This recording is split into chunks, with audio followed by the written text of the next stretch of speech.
ご覧のスポンサーの提供でお送りします。Alrighty, welcome everyone. I'm Teeaboo and I am here for Tomato Taco Market, aka Tamako Market, episode 6, titled I Felt Chills Down My Spine Too. I don't really know what that means. Either it's going to be fear-related, or like love-related, or some combination of the both.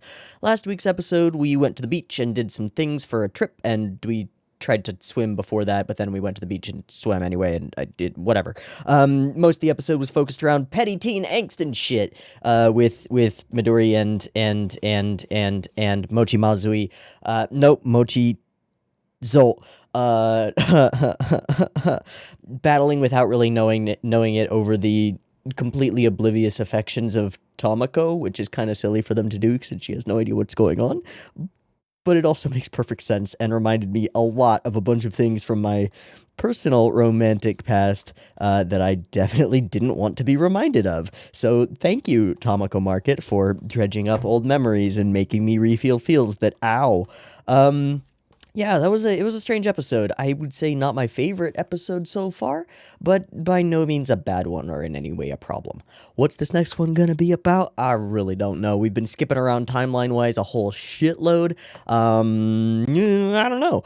Maybe we'll return a little bit more toward formula, chill around the shopping arcade for a while, find some problem with some character and deal with it through going to the coffee shop and getting some advice and stuff. I don't really know.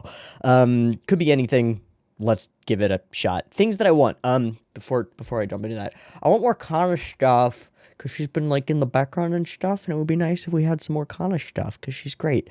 More Midori and Mochizo stuff is fine. Any information or progression or anything on Dera's whole thing and his ability to be a projector and his like island life or wherever it was would be interesting as well. Beyond that, just goofy wholesomeness and anything that we can identify as like tying into one of the overarching themes that we've already identified, like traditionalism and moving forward into modernity and all of that jazz. We'll try and keep an eye out for that kind of thing.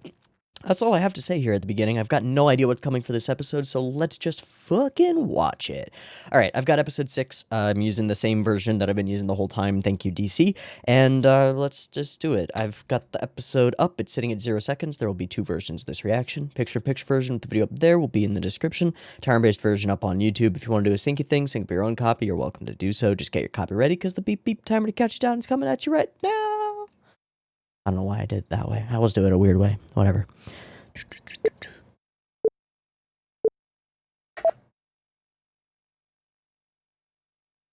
That's bright. Hot. Oh, that's perfect, because it is... I forgot to mention this. It is literally 115 degrees outside.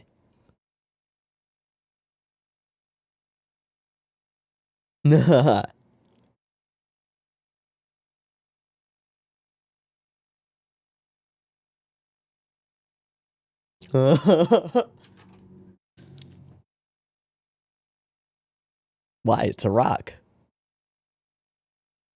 What does that even mean? Does he think he's already been cursed?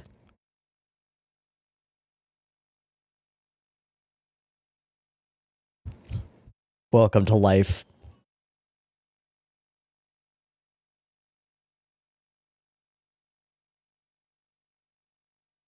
All the time you need, buddy.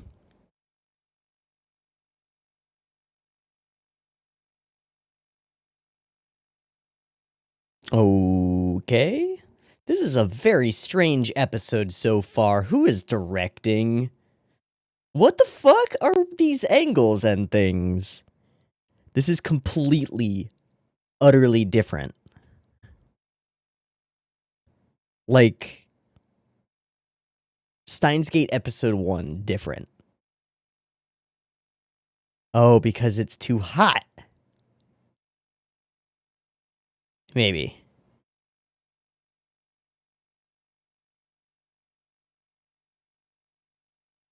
That whole sequence was so deeply different. It makes me really intrigued who might be directing.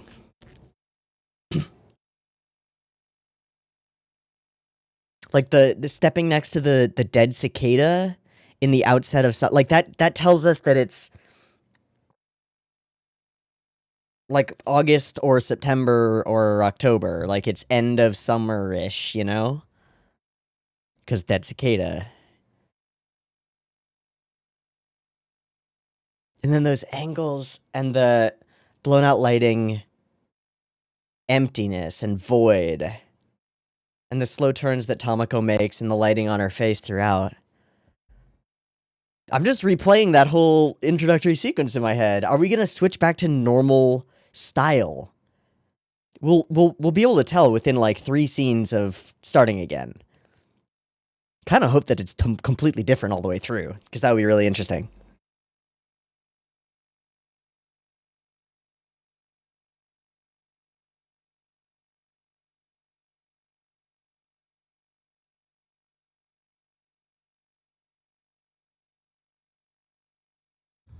We're normal. Yep.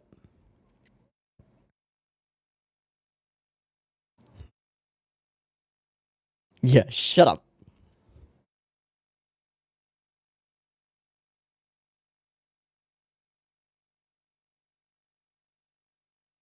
Yeah, but can we turn the market into a thing, though? Mm. By doing what?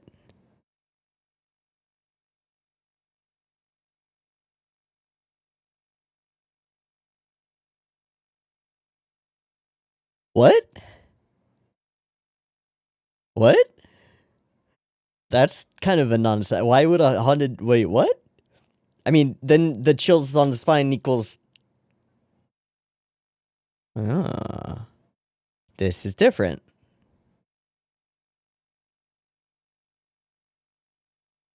Mm-hmm.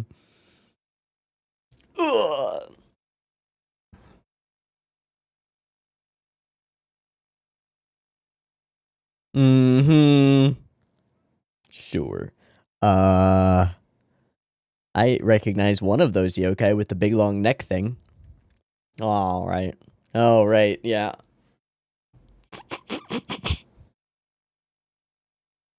Cool.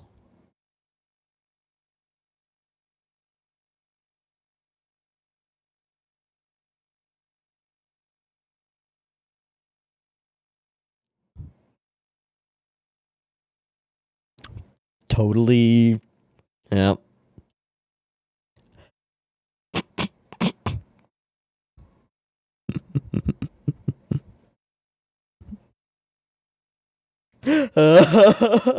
Humans are fucking weird, aren't we? We're not really cursed, but yeah. I don't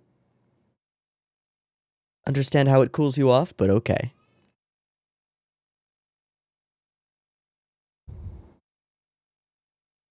Ooh. Ooh. Okay, I mean, misattribution of affection. Suspension bridge effect, but... Oh, we just went creepy. Because of the music change. Oh my god! Who's doing these?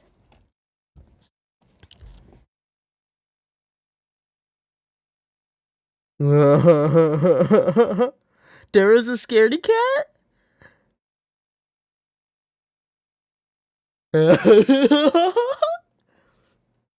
That's excellent.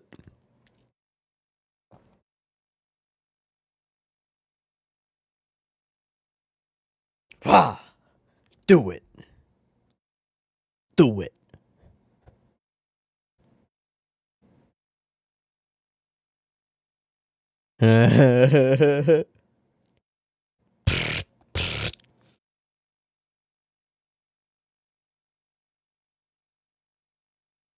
This is what I wanted.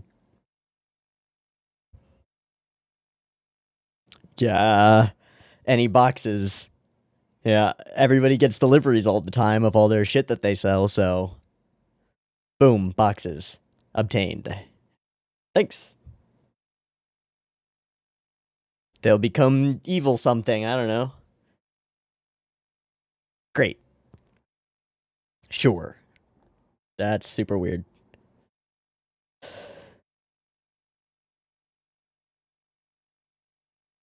Why is that character familiar to me? She looks like Olive from Popeye.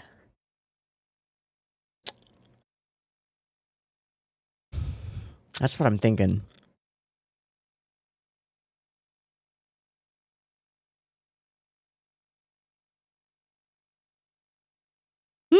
We are spray painting them.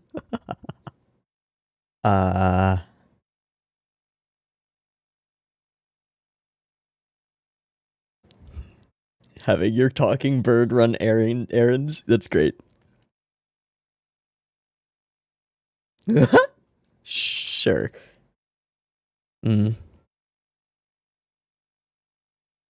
She's completely disregarded the question. Oh my god. No thanks. Yeah. Not a good sell. Hey, Pops. Bye, Pops. Who are you gonna run into?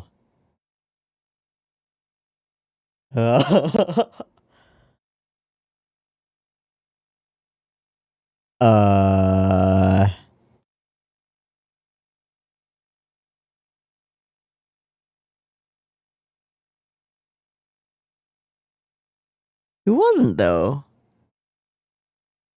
Wow, he doesn't drink at all. Other people seen stuff?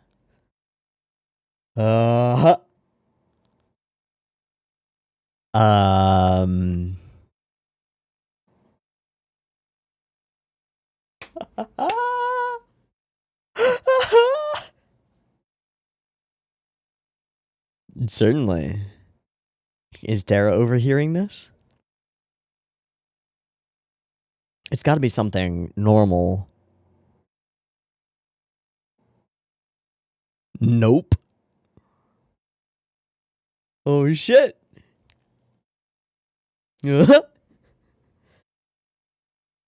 Terrible idea.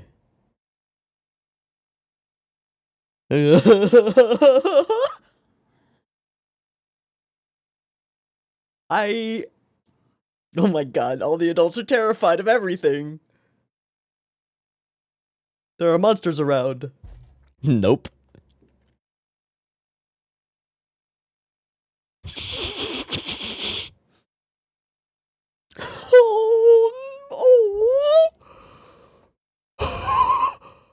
Oh, you can't harm that face.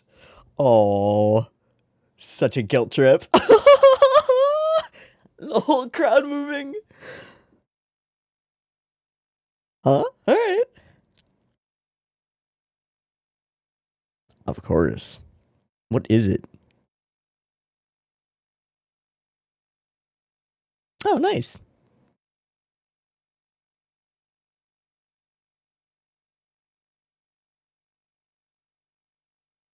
Huh?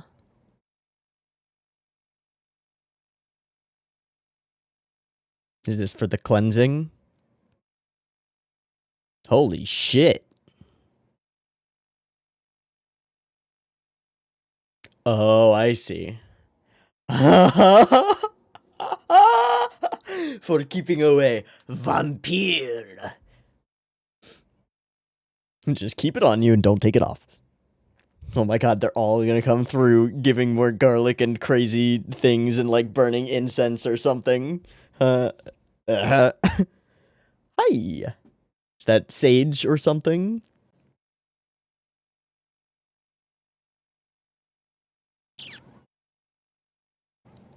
Oh, we might have to pour it out then. Oh, I guess we'll pour this around on the floor as though it's a ceremony.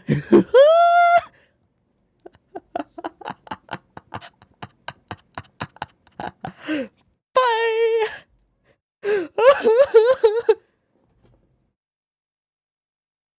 Alright, next up, let's go. Yeah, nobody saw through anything. What is in your hair? Oh.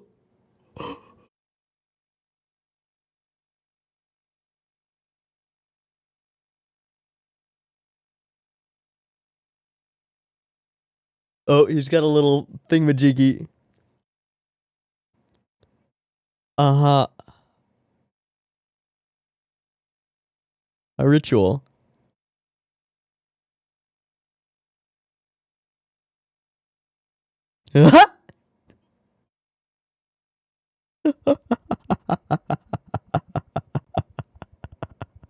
Just a little. Yeah, because you're oblivious as fuck. Indeed. And you look like you're about to sacrifice a doll creature.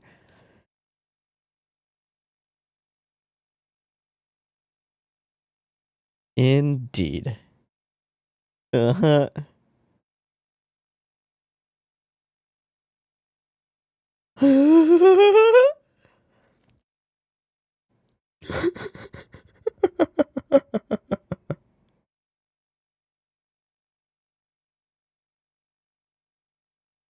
What do? Ooh. Ooh. As though someone has come through and has been. Oh.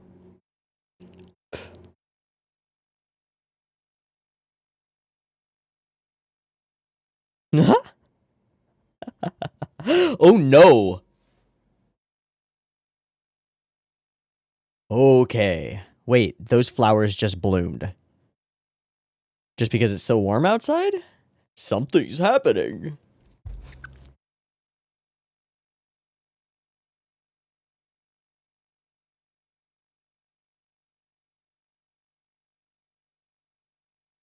I wonder what is happening. Woohoo!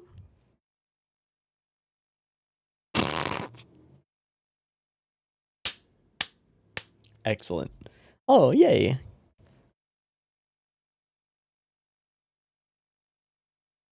I mean, they're from the same places that. Okay, whatever.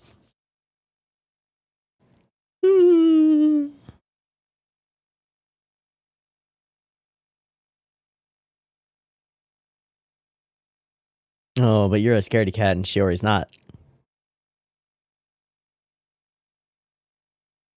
Mm-hmm. Oh, why would you do that, Kana? Oh, of course not. Oh.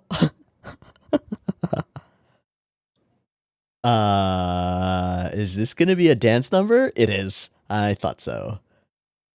Hit it. Hit it. Hit it. Instant fear.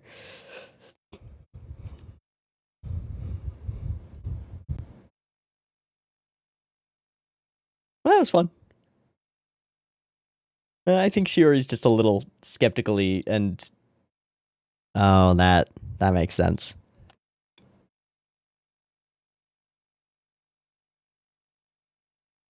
Sweet. Now we got a crowd. Hi, hi.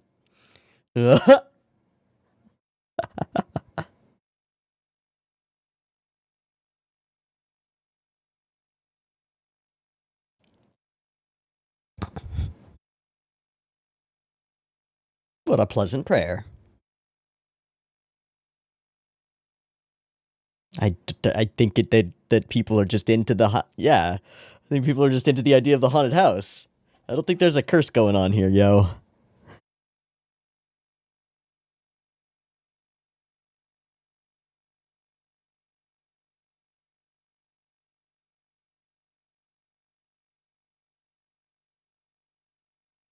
Ah, all of the real sightings have.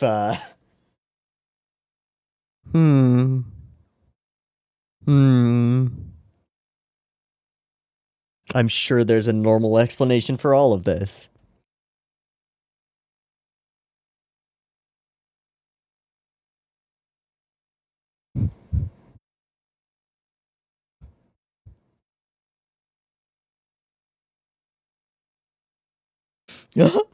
Too bright.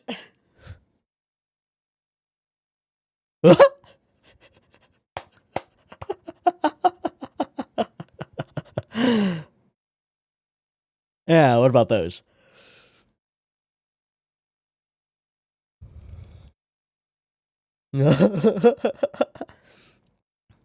Currently in mid curse. And night is falling. Oh, is that the teacher dude? Teacher? Wait, he's got a... Oh, shit, cool! Totally. What does that look, Midori? Oh, shit, he's the scared one. It's gonna be the other way around. Yeah. Dozo. When nervous talking, eh? Until... That's not Juko-chan.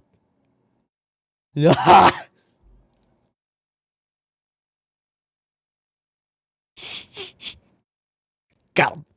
Oh, light comes on. Ooh.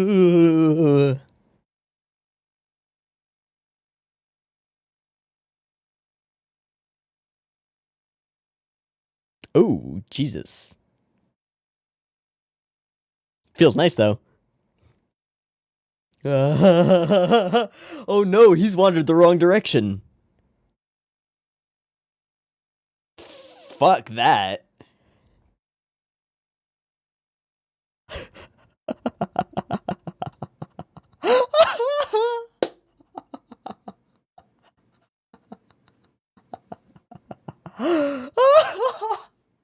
At least you're aware of it.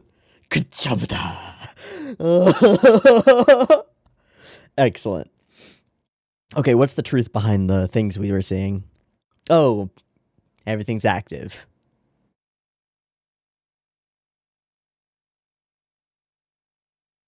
It worked.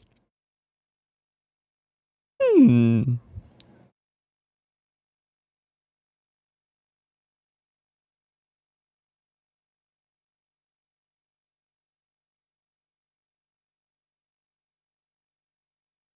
Mm-hmm. Oh, thank God. Because that was a lot of gorgeous tuna. Mm-hmm.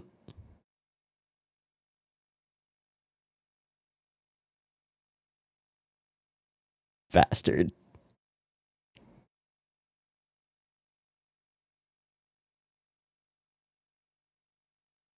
Yeah, about that. Mostly the businessmen. What?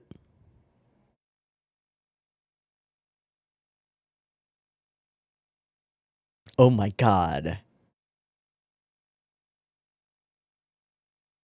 Okay.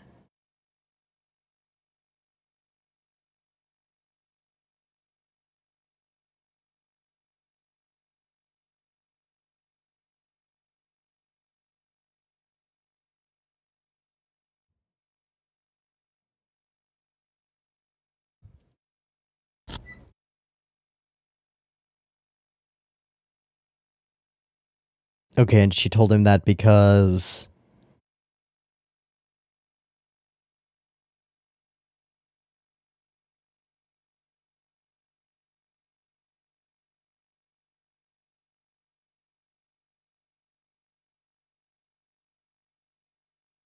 How did that happen, though?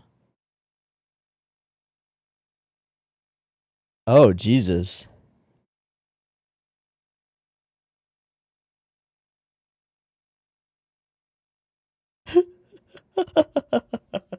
How did he turn into fire exactly while spinning with a paint can?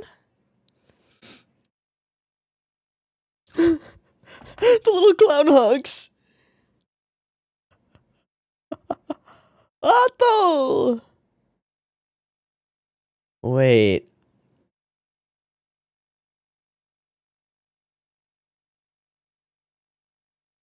I'm sorry, who has gone out where? Choi?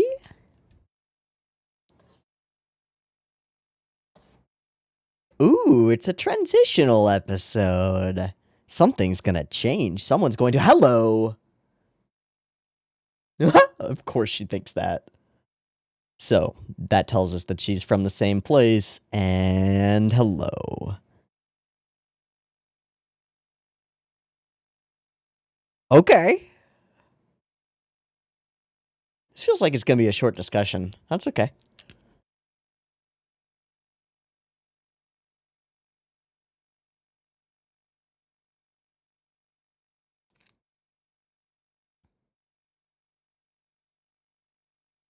deeply interested in who might have directed this one, though. But I want to talk about why I'm interested in it before I go through it. I'm going to pull it up anyway, just for having it.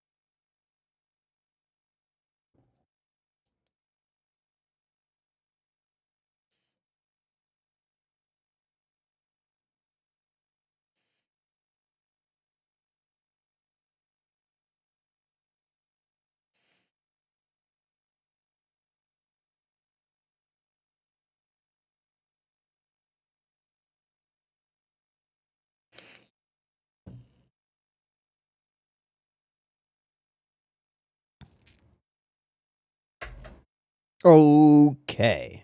I don't even want to see any of this. That's a character. She has a necklace that is Dara made manifest. Is that a religious symbol? Her garb speaks Aztec, but it probably isn't. And then gold bands is weird, but also speaks to Aztec or different realm or something. But kind of digging this loop of, I think it's stone or metal that's in a loop of hair then tied over. That's kind of fucking cool. And just, yeah, I think that's a pretty cute character design. Okay, looking forward to that. I like anything that's nice and sticky. Hold up. Hold up. Hey. No. No comment. Okay. Let's talk about this episode in general terms before I go and look up who the director and storyboardy people were, because this one's immediately very different from stylistically from any episode that we've seen so far, which I think is really neat. It's cool to have such a dramatic style change for the beginning of the episode, even if the majority of the episode is pretty normal slice of lifey stuff. And to be clear, I think this episode is chock full of pretty fucking normal slice of lifey stuff. There's like one instance where Midori says something that maybe kind of implies like any kind of feeling toward like Mochizo, where she's like, oh, Mochizo's at camp too, and he feels he's regretting it. And then Midori turns to Tamako, is like, oh, so sad for him, with like one eye sort of like this. She's like, obviously it's not sad for her. She's happy about that. It's fine. But that's like it. That's like it. We get the setup, which is that they all see the projection thing that Dara can do, and the boy on the projector thing that he does says, Choi is coming. Okay, cool. That's Choi. That's gotta be Choi. Cool. Great. Helpful. Beyond that, like there's nothing else of meat in this episode. That said, that's not a bad thing by any stretch of the imagination. This is an incredibly fun slice of lifey episode. We got some solid Kana moments, some okay Shiori moments, some I mean, honestly, this whole episode is focused on the town more than it is on Tamako and the friends and people, right? Like, there's probably more screen time dedicated to the flower saleswoman, the silken tofu guy, the people of the town are the core thing in this episode. Doing the haunted house part is kind of like, it doesn't really matter that much. It's just a thing that they do that turns into a bunch of fun gags and is genuinely fun. Okay, moving forward, here we are. Everything is normal. All is well. All is normal. Until we start talking about this, and then curses, just don't be out too late. And it's at this point that everything changes. Suddenly, that shot, the wind moves, the bell, the dead cicada, the slight cicadas in the background, this sort of pervasive silence, but with a sound to it that screams summer. Go and watch any episode of Higurashi no Nakokoro ni. That sound is in the background constantly because it's weird. Because it's summer, but it's also like it's a little bit more than that. It's when you combine that with the blown out lighting and the framing that they're using and I mean, there's almost like a white filter over everything. Like Tamako isn't as saturated as she should be. Her skin color is more palish than it would be, and the darker portions that are in shadow are more grayish than they would be. This whole thing is desaturated a little bit, and that's part of the sense that we get from it. Then we get this angle, which is completely different from any angle of this street that we've ever seen. And then we come closer to it, have the turnaround, the dark, deeply shadowed face, then the wibbledy camera. Yep. And sound is, yeah, more pervasive. Empty spaces, scared Tamako, no one around, empty hallways. And then normalness, just total normalness. Okay, what the fuck is that thing? I thought it looks kind of like Olive from Popeye, is what I wanted to say. So, Olive, Popeye. Kinda, yeah, because of the face, a little bit. And the skinniness. Olive oil, yeah. But also not at all. Let me see if I can find something about it. Kifune-chan, that's what it is. Iwara Ningyo? Yeah. A straw doll. Has wards against evil, devices in a number of dark rituals, then they are also functionally kind of like voodoo dolls.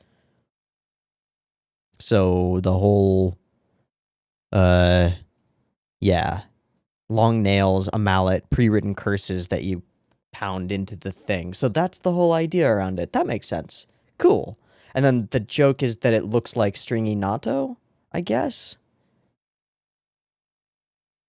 Or it looks like edamame, like a pod. Is that the joke? I'm not sure, honestly. No,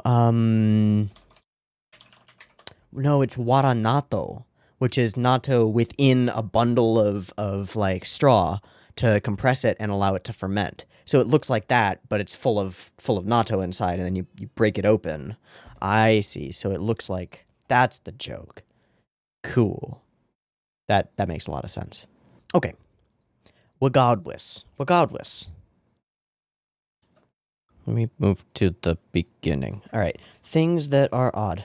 Why is that character up there and separate from everybody else? Not sure. Natto looks like natto, isn't natto. Start off in the coffee shop, which is fun. The way that what's his name, Yaobi, just starts playing the spooky music and completely changes the tone of the entire sequence by doing so is pretty cool. He just throws it on. So what is the music that he plays? It doesn't really matter because we hear it, right? Taste a moment of Satan's madness. And of course, all of the songs in Tamako are made for Tamako, I've been told, so that works. I did think that we were going to go for more suspension bridge effect type of thing, because he says this, a suspension bridge can become something to remember, and that has to do a lot with misattribution of affection. And so I was wondering if we would have, like, I don't know, two characters go through the thing together and think that they're in love, but then they're not, and we didn't. That's cool. Regardless, he puts on this song, and all of the scenes of everything change. Suddenly it's like dark and spooky, and we're framing things like with broken faces and parts of the faces outside of the screen. And then we hold on this shot, which is a little bit lazier, which is just like, ooh, it's a dog's eye view from a corner and it's spooky. But yeah, we genuinely freak the hell out of Dara, which teaches us that he's actually a bit of a scaredy bird. And that's kind of cool in its own sort of way. This is just the dope. This is the dope when Kana pulls out her measuring tape, like, shing, fucking master samurai warrior of, you know, measuring things. It's pretty neat. And then the way she just, like, extends it past people, which is very difficult to do. In fact, I would say it is, given the nature of that tape, impossible to do, because I can see the nature of that tape and it doesn't have a bend in it. It does not have a bend in it. Yum, yum, yum, yum, yum. Where's my measuring tape? I don't know where I put it last. Give me a sec. I'm gonna try and find it for like no reason. Did it fall? Oh, found it. It was right here. That's so great. Okay, so this is an old measuring tape, but one thing that you can see about it is that it has a bend to it. See the curve in the metal of it, because it's metal, right? That's so that it stands straight. Because then it does that. And if you bust the curve of it, it bends, right? It stops being straight, but it'll hold its straightness for it to a certain degree. It's pretty tough to get all the way across a room. Usually the weight of the end of the thing will cause it to go like that and bend. But regardless, if your measuring tape doesn't have a bend in it like that, you can't extend it outward like this, because you're basically just pushing a rope and it's just gonna like flop around. Just a thought. It literally doesn't matter, but just throwing that out there.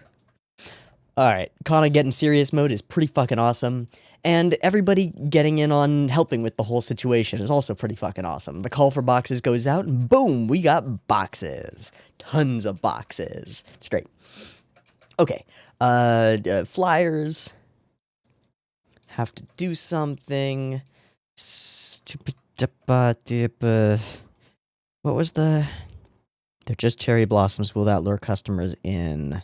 You'll get 3 times the fear for free. No thanks. Yeah, On is the smart one.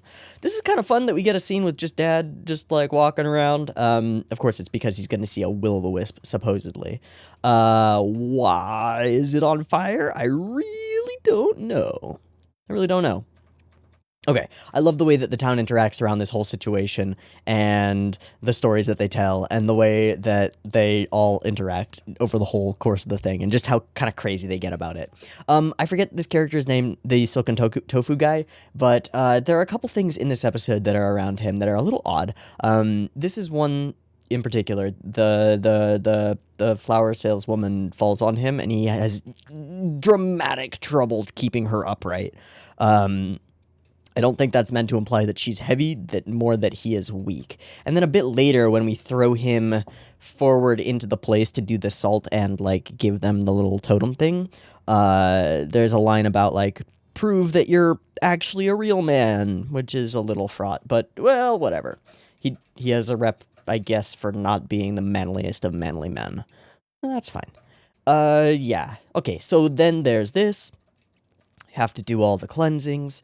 Oh god, can't let Tamako know, and I love the timing on this whole situation where they're like, you can't tell her. She needs to be innocent, you cannot scare her, she really cares about this haunted house. She's really looking forward to this, and then he turns to like glance over his shoulder at his daughter, and she just gives like, I'm the most innocent and cutest face, and is like, oh shit, I'm not telling her, not by a damn long shot. And I love this, how the whole crowd just becomes, oh, fuck. And then they all sort of move in unison as they're like, whoa, whoa, whoa, whoa, not that. No, no, no, no, no. That's just fun. It's just very fun. Okay, we set up the whole thing, and that's very fun. And then they start coming in with the fucking... the cleansing, the spiritual cleansing. Now, the first thing that I will note is... That tuna carpaccio looks amazing. It's not actually carpaccio, it's just sashimi, I think. Because it would have to be in citrus juice for it to be a carpaccio, I think. Is that definitionally true, or is it easier to make carpaccio than I think? Carpaccio versus sushi. Is it thinly sliced or pounded thin? Usually served with lemon or vinegar, olive oil, salt, and ground pepper. I would just say that this looked more like sashimi to me. Yeah.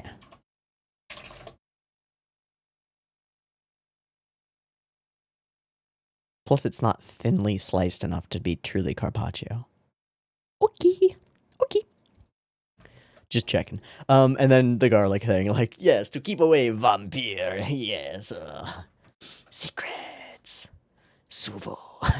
Sorry. Random Critical Role references that nobody's going to get. And it looks like my VLC has fully broken. Whee! Let me turn on Task Manager. Okay. I love this whole sequence as it goes on and gets more and more, like, absurd to all the characters. I love that Kana is just completely in support of this. She's just like, yep, you got that fucking garlic. Dope. Yes? Here, brought some. Oh no, it's Saki. What am I gonna do? They are terrible. They are terrible at this. Oh my! I might as well just scatter this valuable alcohol on the floor, because there's nothing else to do with it. Ridiculous. And then they just leave them with like a dozen plants. Alright, and then here's the part that I was talking about. Future blah blah blah, he'll get the job done, putting a lot of weight on his shoulders, and then get going and show us you're a man. Okay.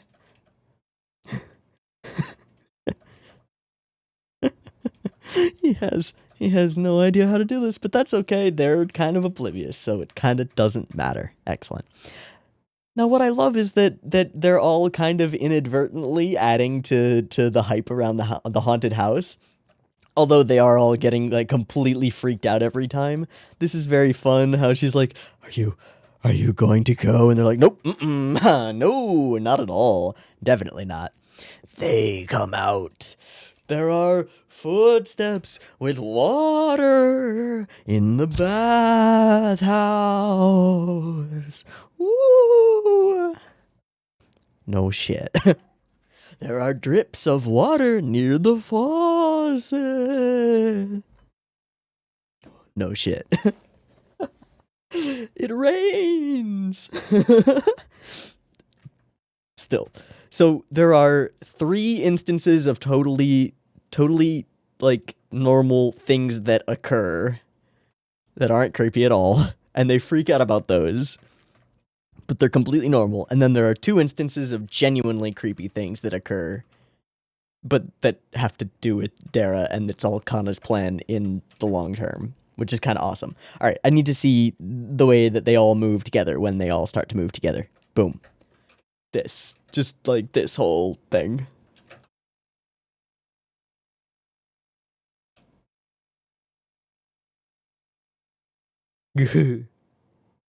That's excellent. I wish it was a full dance number. On style, you know? And my VLC has broken again. Wow. Great. That's fine. The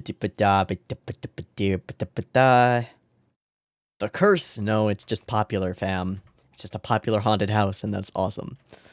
And then we actually go into the haunted house proper once we've talked through some of the stuff, and Shiori just immediately dismisses all of their fears because she's like, that's stupid. And it is. I love that Sensei is here. He's great. And I really like his wife because she's completely nonplussed by his absolute terror. And that strikes me as a part of a healthy breakfast, you know? Part of a healthy relationship. This is pretty fun. Yeah. Some fun angles, some fun moments. Some fun expectable gags and things. I think you might want to just sit in, quote-unquote, the snow country where it's cold as fuck and awesome. This is nice and spooky. And then we're done and out and gone. And it worked. There are people in the town. We succeeded. We did the thing. And everybody shares of themselves and of their stores as they usually do, and it's great. And then we talk through all of the reality behind the things, and the truth is it was all a majestic plan somehow by Kana, who somehow... Why is spinning with... But then why did glowing and fire, though? I don't really understand. I guess that's okay. I don't necessarily need to understand, but that's a little weird.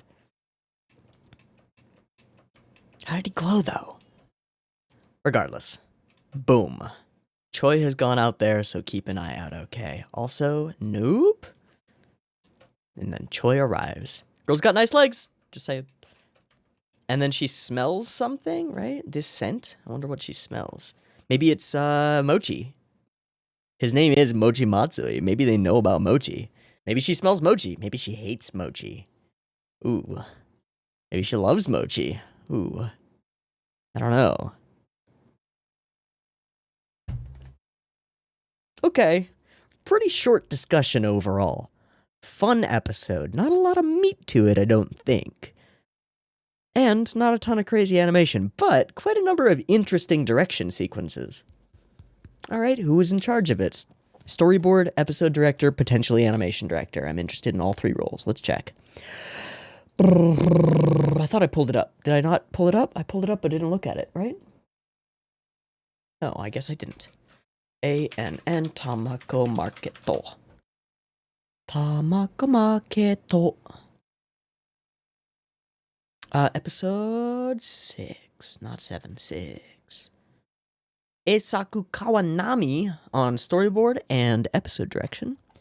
Animation direction, Kaio Hikiyama. Alright, Eisaku Kawanami, what have you worked on?